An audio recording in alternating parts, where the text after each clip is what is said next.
할렐루야. 오늘도 진리의 말씀과 그리스도의 사랑으로 충만해지시길 축복합니다. 로마서 16장 21절부터 23절까지의 본문으로 하나님의 말씀을 전하겠습니다. 나 동역자 디모데와 나의 친척 누기오와 야손과 소시바더가 너희에게 문안하느니라. 이 편지를 기록하는 나 더디오도 주 안에서 너희에게 문안하노라. 나와 온 교회를 돌보아주는 가이오도 너희에게 문안하고 이 성의 재무관 에라스도와 형제 구하도도 너희에게 문안하느니라. 아멘. 로마서 16장에 언급된 인물들은 모두 바울의 동역자입니다. 오늘 본문과 1절부터 16절까지 나온 인물들과의 차이가 있다면 1절부터 16절까지에 나온 사람들은 로마에 거주하고 있는 혹은 거주할 그리스도인 명단이고 오늘 본문에 나온 사람들은 현재 바울과 고린도에 함께 있는 동역자들입니다. 참고로 로마서는 바울의 제3차 전도 여행 중 이 사도행전 20장 20절에 나온 그 헬라에서 쓴 서신서로 봅니다. 헬라가 고린도입니다. 오늘 본문에는 총 8명이 언급되고 바울까지 포함하면 9명입니다. 야구에서 1번 타자부터 9번 타자까지 모두 막강하다면 거를 타선이 없다라는 표현을 쓰는데 마치 그 느낌이 나는 하나님의 사람들입니다. 어, 이 인물들 한 명씩 살펴보겠습니다. 디모데는 바울의 후계자입니다. 바울 사역 거의 모든 곳에 함께하였기에 모든 서신서에 디모데의 행적이 직간접적으로 나타납니다. 디모데에 관해서는 다른 영상, 여러분이 빌립보서 디모데로 검색하셔도 나오는데, 제가 링크로 걸어둘 테니 그 영상 참고하셔서 디모데가 어떤 인물이었는지를 함께 공부해 보시면 좋겠습니다. 다음, 친척 누기오는 사도행전 13장 1절 선지자 및 교사 명단에 나오는 이 비슷한 이름 루기와는 다른 인물입니다. 여기에만 나옵니다. 친척이라는 표현은 진짜 이 친척이라기보다는 같은 혈통, 동족 유대인이라는 의미도 있기에 이 누기오가 그런 동족 유대인이었을 가능성이 더 높습니다. 그래서 로마서 9장 3절 4절에도 보면 이런 표현이 있습니다. 나의 형제 곧 골육의 친척 이스라엘 사람, 친척 이스라엘 사람이다 이런 의미이죠. 그러니 앞에 나온 이 7절 친척 안드로니고와 유니아 11절 친척 헤로디아 역시 진짜 친척이라기보다는 유대인임을 뜻한다고 볼 수 있습니다.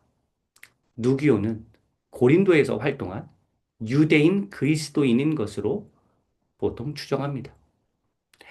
다음 야소는 사도행전 17장에 보면 바울이 제2차 전도 여행 때 데살로니가에서 복음을 받아들인 인물입니다. 특별히 이 야소는 어떤 인물이었냐면 데살로니가에서 소동이 일어나서 바울과 신라가 신변의 위협을 느낄 때 그때 바울과 신라를 숨겨준 인물이 바로 야손입니다.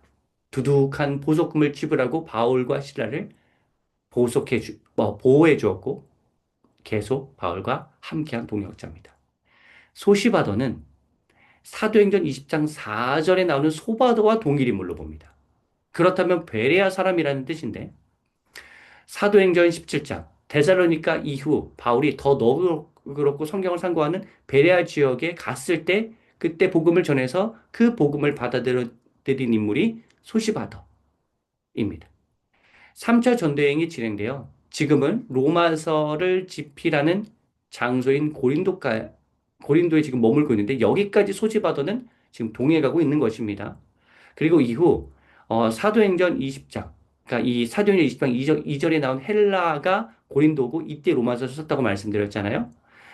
그 이후 이제 사도행전 20장 3절부터 6절까지를 보면 지금 있는 고린도를 떠나 마게도냐의 빌립보로 이동하게 되는데 그때 함께 따라갔던 여러 인물이 나옵니다. 그 중에 한 명이 이 소시바더였다라고 되어 있습니다. 다음 더디오는 로마서를 대필한 서기관 역할을 잘 감당한 인물입니다. 여기에서 명확하게 로마서를 내가 대필하였다라고 나오는데 다른 성경이 나오지 않더라도 더디오가 서기관으로서의 역할을 다른 곳에서 했을 가능성을 완전히 배제할 수는 없습니다. 다음 가이오는 지금 가이오와 에라스도는 좀 자세하게 볼 텐데요. 자, 가이오는 온 교회를 돌봐주었다는 표현에서 알 수 있듯이 고린도에서 영향력 있었던 인물, 부유층이었을 것으로 보입니다. 바울에게 숙소를 제공해 주었고, 교회의 모임 장소도 이렇게 제공한 인물로 추정합니다. 아마도 바울은 가이오가 제공한 장소에서 로마서를 썼을 것으로 추정합니다. 가이오는 사실 당시에 흔한 이름이었습니다. 그래서 성경에도 총 4명의 가이오가 나오기 때문에 우리가 헷갈리면 안 되는데, 사도행전 19장 29절에는 마게도냐 사람 가이오가 나오고, 사도행전 20장 4절에는 더베 사람 가이오가 나옵니다. 요한 3서 1장 1절에는 이 요한 3서의 수신자이자 요한 공동체 내의 사람으로 보이는 이 가이오가 나오는데요.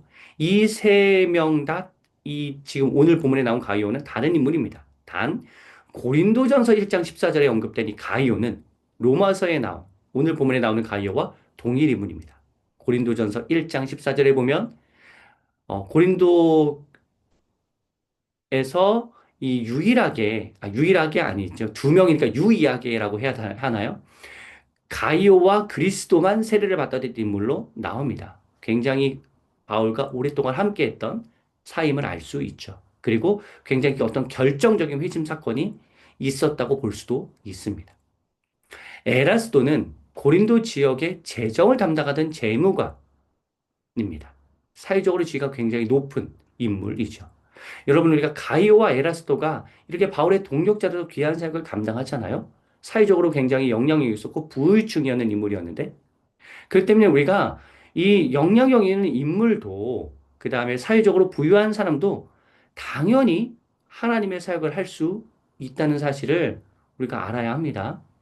자, 다시 본론으로 넘어와서 디모데후서 4장 20절에 보면 에라스도는 오랫동안 고린도에 머물러서 자기의 지위를 유지한 상태로 복음을 증거한 인물입니다. 자, 이처럼 그물을 버려들고 예수님을 쫓은 사람도 있습니다. 자기의 직업을 버리고. 하지만 이 에라스도처럼 현재의 사회적 지위에 그대로 있으면서 복음을 증거한 사람도 있습니다. 그러니까 무조건 다 생업을 버려야 한다는 것이 아니라 버릴 수도 있고 또 자기의 어떤 직업 그 분야에서 하나님의 사람으로 활동할 수도 있는 것입니다. 다 다릅니다. 무엇이 맞다고 할 수가 없습니다. 자, 에라스도를 보통 고린도 출신이라고 하지만 에베소 출신일 가능성도 있습니다. 이건 이제 소수 의견이긴 한데. 자, 사도행전 19장 22절에 보면 에라스도가 처음 등장하죠. 이때 바울이 제3차 전도회 에베소에 있을 때였습니다. 이때가 바로. 그리고 바울 자신은 서아시아의 지역 이 에베소에 계속 머물지만 에라스도와 디모데를 마게도냐 지역의 고린도로 파송을 합니다. 이때 파송한 이유는 고린도전서를 전달하기 위함이기도 하였습니다. 그렇기 때문에 이 에베소에 있을 때 처음 나오기 때문에 에라스도가 에베소 출신인데 이때 고린도로 넘어가서 고린도에서 활동을 하게 되지 않았을까. 고린도 교회 지도자 아보로를 도왔고 재무관이 되어서 이 중적인 사역을 잘 감당하지 않았을까. 이렇게 좀 생각해 볼 수가 있습니다. 하지만 이 고린도 지역의 재무관 역할을 고린도 출신만 맡을 수 있었다. 그 역할을. 만약에 이렇게 생각한다면, 원래 고린도 출신이었다라고 볼 수도 있겠죠. 끝으로 구와도는 노예 계층으로 봅니다. 이를 통해 우리가 알 수 있는 사실은 실력이 있으면 바울이 신분에 상관없이 등용하여 사역할 기회를 주었다는 이 교훈을 얻을 수 있습니다. 자, 구와도는 이름을 딱 봤을 때 사람들이, 천민층도 우리가 하나님을 위해서 사역한다면 충분히 등용되어서 귀한 사역을 감당할 수 있구나라고 생각한 어떤 희망의 대명사로 이 구와도가 여겨졌을 것입니다. 여러분, 이처럼 바울은 편견 없이 인재를 등용하여 사역하였습니다. 여러분, 그래서 이 가이오와 에라스도와 함께 이 같은 절에 구와도가 나열되어 있는 것은 그 자체가 참 은혜입니다. 부유층도 하나님께서 사용하시고, 어, 천민층도 하나님께서 사용하신다. 하나님의 역사에는 차별이 없다라는 사실을 우리가 알 수 있습니다. 사랑하는 성도 여러분, 바울의 동역자들이 바울과 협력하니 아름다운 동행이 참으로 위대해 보이지 않습니까? 우리도 동역자들과 연합하여 하나님의 큰 일을 행하길 하나님께서는 원하십니다.